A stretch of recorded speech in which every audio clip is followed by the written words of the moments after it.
Hai.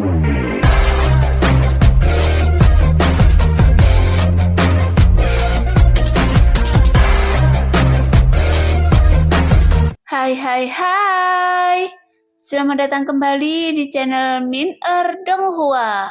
Kali ini kita akan melanjutkan cerita Donghua, Martial Peak. Gak pakai lama lagi, langsung aja kita ke ceritanya. Check it out. Saat melihat pemandangan itu, Su Xuanwu menyipitkan matanya, menatap tajam ke Yang Ke yang dipukuli, dan bertanya-tanya. Dia sepertinya memahami sesuatu. Apa maksud Anda? Sumu tidak bisa melihat dengan jelas. Mendengar itu, Su Xuanwu menggelengkan kepalanya perlahan. Tanpa penjelasan lebih lanjut, di matanya, meskipun pengalaman Yang Ke saat ini tragis, tetapi dia jelas menggunakan pertempuran ini untuk memahami sesuatu. Mungkin keadaan pikiran atau keterampilan bela diri yang terbungkus dalam tubuh yang dingin dan menggigil. Ada sedikit api panas yang menyebar. Begitu api ini menyala, maka dia dapat dilahirkan kembali dan memasuki level baru. Jika dia bisa berhasil, maka pencapaiannya di masa depan akan luar biasa. Su Xuanwu benar-benar belum pernah melihat seorang seniman bela diri yang dapat memasuki tingkat pemahaman yang begitu dalam. Ketika kekuatannya sangat rendah, itu hanyalah sebuah keajaiban. Kakek, jika kakak saya terus memukuli seperti ini, kakak senior yang mungkin akan mati. Saat ini, Sumu cemas, tapi Su Xuanwu menggelengkan kepalanya dan berkata, Yan tahu keseriusan serangan itu. Tidak ada niat membunuh dalam gerakannya. Ini bukan untuk nyawa Yang Ke. Setelah selesai berbicara, dia bergumam pada dirinya sendiri. Aneh, mengapa Yan memukulnya? Su Xuanwu adalah orang tua, jadi dia tidak bisa membayangkan apa yang baru saja terjadi, sehingga membuat Su Yan sangat marah saat ini. Begitu angin dan salju memenuhi langit, tubuh Su Yan berdiri di udara, tetapi Yang Ke terlempar langsung ke tanah. Seluruh tubuhnya berantakan, pakaiannya compang-camping dan kulitnya yang terbuka menunjukkan warna biru ungu yang membeku. Di dekat tanah, Yang Ke tiba-tiba berguling dan mendarat dengan mantap. Membuka matanya dan melihat ke atas. Di bawah langit yang berbintang, pakaian putih Su Yan berkibar seperti peri turun ke dunia, dengan bulan purnama menggantung tinggi di belakangnya, dan angin malam bertiup. Pakaiannya berkibar tertiup angin, temperamen yang berdebu dan mulia membuat orang merasakan kerendahan hati. Ada suara dan seluruh tubuh Yang Ke dengan cepat tertutup lapisan es dan kemudian es batu besar membungkus seluruh tubuhnya. Es batu memiliki tepi dan sudut yang tajam, sebening kristal. Setiap rambut Yang Ke dapat dilihat dengan jelas melalui lapisan es dan bahkan ekspresinya kaku di wajahnya. Namun Su Yan tidak mengatakan apa-apa, hanya menatap Yang Ke dalam-dalam. Berbalik dan kembali ke dalam rumah dan hanya meninggalkan pemandangan indah barusan. Itu membeku di mata Yang Ke. Awasi dia, saat es pecah dia akan berhasil. Su Xuanwu dengan sungguh-sungguh memberitahu Sumu. Mendengar itu, dahi tegang Sumu meneteskan keringat. Kakek, bukankah saudara Yang akan mati beku seperti ini? Su Xuanwu terkekeh. Tidak, ini keberuntungannya. Setelah selesai berbicara, dia berbalik dan pergi. Baru pada saat itulah kelompok orang Sumu melangkah maju dengan ringan, memukuli balok es besar satu persatu. Tetapi ini dipadatkan oleh Su Yan dengan kekuatan es. Bagaimana mereka bisa menghancurkannya? Jika itu rusak, kakak senior Yang akan terluka dan sekarang dia membeku di dalam. Saya khawatir adik laki-lakiku akan mati kedinginan. Apa yang harus aku lakukan? Seng Yuan tidak tahu apa-apa ketika dia berbicara. dipelototi oleh Sumo.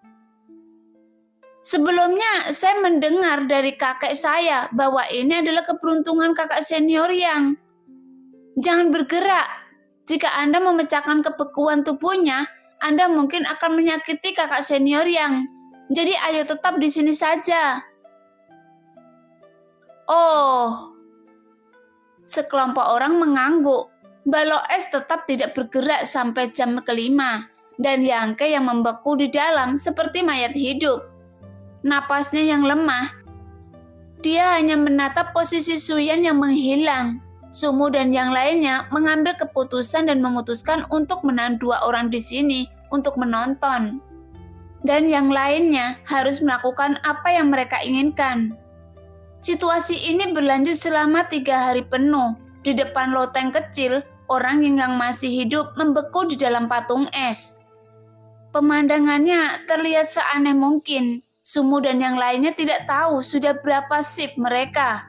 Setiap kali 2 orang ditinggalkan di sini untuk mengawasi Yangke, tetapi tidak ada tanda-tanda es pecah dan lepuh terbentuk di sudut mulut cemas mereka. Selama 3 hari ini, Yangke tidak merasakan berlalunya waktu sama sekali. Meskipun matanya tetap terbuka, dia tidak bisa melihat apapun. Semua pikiran tenggelam dalam persepsi. Rasakan gerakan tulang-tulang di tubuh. Rasakan kehangatan yang dibawa oleh kemauan yang tak tergoyahkan. Dan rasakan bagaimana kekuatannya tumbuh sedikit demi sedikit setelah sinar kehangatan ini memancar di tubuh. Es batu yang ditinggalkan oleh Suyan memberinya ruang yang bagus untuk pemahaman. Energi dingin yang terkandung dalam balok es mengikis tubuhnya sepanjang waktu, mengalir ke meridiannya. Kekuatan es semacam ini bukanlah yang bisa dilawan oleh Yangke saat ini, tetapi dia telah melawannya setiap saat. Mengandalkan keajaiban tubuh emas yang sombong, ratusan kali dan ribuan kali perlawanan. Biarkan Yangke memahami misteri tubuh emas dan tahu mengapa itu dapat meningkatkan kekuatannya. Api kecil yang panas di dalam tubuh telah meluas sedikit demi sedikit hingga hari ini. Setelah memahami misteri tubuh emas yang sombong, api menyala seketika dan seluruh tubuh memancarkan gelombang panas yang mengerikan. Sekarang ada bunyi klik yang membuat Sumu dan Liuntian yang sedang menunggu di samping dikejutkan oleh gerakan itu dan dengan cepat menoleh untuk melihat. Saya melihat es batu besar itu retak satu demi satu dengan retakan kecil yang sepadat jaring laba-laba. Kakak senior Yang, keluar! Sumo menyatakan dengan sangat terkejut. Benar saja, begitu kata-kata itu jatuh, es batu itu pecah berkeping-keping, berubah menjadi titik cahaya neon dan menghilang ke udara. Yangke berdiri di sana berlumuran darah. Tubuh bagian atasnya yang telanjang masih terlihat agak kurus, tetapi alisnya terkunci rapat, seolah-olah dia sedang berpikir keras. Namun, Sumu dan Liuntian tidak berani menyela. Mereka menunggu dengan tenang. Setelah sekian lama, kesedihan di antara alis Yangke tiba-tiba menghilang, dan dia tersenyum dan berkata, "Dalam hal ini, maka saya akan memanggilmu Ao yang pantang menyerah." Ao yang pantang menyerah adalah apa yang disadari Yangke dalam 3 hari ini. Dan ini adalah keterampilan bela diri magis yang tidak dapat digunakan untuk menyerang, tetapi dapat memperkuat diri sendiri. Ini adalah keterampilan bela diri yang dipelajari dari tubuh Ao Gucin dan juga terkait erat dengan tubuh Jin. Hanya ketika seseorang berada dalam kesulitan dan memiliki kemauan yang pantang menyerah di dalam hatinya, seseorang dapat menginspirasi keterampilan bela diri yang ajaib ini.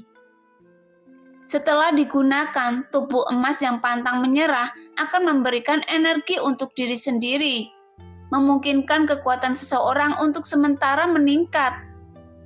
Meskipun Ao yang pantang menyerah secara tidak sengaja dibangkitkan sebelumnya, efek dari keterampilan bela diri benar-benar berbeda. Ketika seseorang mengetahui prinsipnya, dapat dikatakan bahwa sampai sekarang, Yangke telah benar-benar menguasai keterampilan bela diri misterius ini secara mandiri. Keterampilan bela diri yang memandang dunia dan hanya miliknya sendiri. Dan itu tidak akan lagi seperti sebelumnya. Sekali terluka atau terstimulasi, tanpa sadar membangkitkan au yang gigih. Meskipun panennya sangat besar, Yangke sedikit tidak puas, karena dia dapat merasakan bahwa ada beberapa misteri lain yang tersembunyi di dalam tubuh emas yang sombong. Dan dia belum melihatnya sampai sekarang, jadi harus dikatakan sangat disayangkan. Namun masa depan masih panjang, jangan terburu-buru. Yangke menghibur dirinya sendiri, menunggu sampai Yangke mulai bergerak. Sumu dan Lu Yuntian berani melangkah maju dan bertanya dengan prihatin. "Kakak Yang, apakah Anda baik-baik saja?" "Ya, saya baik-baik saja." "Semuanya sembuh?" "Sebaiknya Anda pakai baju dulu, kalau tidak kakak saya akan memukul Anda lagi saat dia kembali." Sumu khawatir. Di halaman penatua kedua pavilion surga, Yangke sedang melahap makanan, sementara Sumu dan yang lainnya duduk di sampingnya dan berbicara dengannya. Tentu saja sekelompok orang juga bertanya, mengapa Suyan memukul Yangke begitu keras malam itu, tetapi Yangke tidak berani mengatakannya. "Ngomong-ngomong, Wei Suang tidak mengganggu Anda lagi, kan?" Yangke mengubah topik pembicaraan dan bertanya. Sejak dia meninggalkan penjara hutan hari itu, dia tidak sadarkan diri dan membeku dalam es. Yangke benar-benar tidak tahu bagaimana sekte menangani masalah ini. Jika bukan karena dia, kakak senior yang Anda mungkin akan dihukum berat oleh tetua pertama. Wajah Sumu penuh rasa bersalah saat dia menyebutkan ini. Yangke tersenyum dengan santai. "Saudara muda Su, jangan dimasukkan ke dalam hati." Sumu membungkuk berulang kali. "Saya tahu ada banyak saudara senior. Saya akan menemani Anda atas nama kakek. Apa yang dilakukan hantu tua kali ini memang tidak etis." Yangke tidak mengambil hati, karena pertempuran tingkat tinggi selalu menggunakan para murid di bawahnya sebagai pion. Ini adalah sifat manusia. Sumu berkata lagi, "Bendahara Meng memiliki asal-usul yang misterius, dan hantu tua itu juga mengatakan bahwa kekuatannya tidak dapat diduga. Saya hanya tidak tahu mengapa dia terlibat dalam masalah ini, dan bahkan memiliki persahabatan dengan pemimpin sekte." Yangke merenungkan. "Pak Tua Meng, orang ini telah mencabut bulu angsa liar, dan dia tidak bisa bangun pagi tanpa keuntungan. Dia telah bekerja sangat keras, dan dia harus punya rencana. Tetapi bagaimanapun juga, itu adalah fakta, bahwa dia membantu kita. Jadi kita harus berterima kasih padanya, dan melihat apa yang ingin dia lakukan." "Apa yang dikatakan kakak senior benar, tapi kita masih menunggu kakak senior untuk pergi bersama," kata Sumu. "Pergi sekarang." Tanpa basa-basi lagi, sekelompok orang bergegas menuju aula kontribusi. Saat di aula kontribusi, Bendahara Meng jarang tidur, tetapi duduk di belakang meja, tersenyum dan memandangi kelompok Yangke yang masuk, seolah-olah dia sedang menunggu mereka. Sumu bertindak patuh dengan wajah tersenyum. "Halo kakek Meng." Dulu, leluhur kedua selalu memanggil penjaga toko Meng, "Hai orang tua." Tapi sekarang, beraninya Sumu berani lancang di depannya. Penjaga toko Meng tersenyum sedikit. "Bocah itu sangat baik." "Hei," Sumu sangat malu. "Apakah Anda di sini untuk berterima kasih?" Penjaga toko Meng menyipitkan mata ke semua orang. "Ya." Sekelompok orang mengangguk. "Tidak apa-apa, sekarang Yangke tetap di sini, semua orang keluar." "Ya." Sumu dan yang lainnya tidak berani ragu. Telapak kaki mereka masih panas dan mereka dengan cepat membungkuk dan mundur. Setelah meninggalkan aula kontribusi, semua orang menyadari bahwa alasan penjaga toko Meng membantu mereka semua karena Yangke. Jika tidak, mengapa dia meninggalkan kakek senior yang sendirian? Hanya saja, kenapa dia membantu kakak senior yang? Di aula kontribusi, Yangke juga bingung. Bendahara Meng, apa yang Anda coba lakukan pada saya? Yangke tidak pergi ke sudut, tetapi langsung menanyakan keraguan di hatinya. Meng Wuya tertawa dan berjalan keluar dari belakang konter. Dengan tangan di belakangnya, berputar-putar di sekitar Yangke beberapa kali, lalu mengangkat kepalanya dan bertanya, "Menurut Anda, apa yang saya coba tipu dari Anda?" "Saya tidak tahu," jawab Yangke. Mendengar itu, Meng Wuya berkata, "Karena Anda sangat jujur, saya tidak akan ceroboh denganmu. Jadi Anda harus menjadi orang yang tahu bagaimana membayar. Sebelumnya saya membantu Anda keluar dari masalah. Kali ini saya hanya ingin Anda membantu saya." Yangke mengerutkan kening. "Bisakah saya membantu Anda?" Yangke menjawab.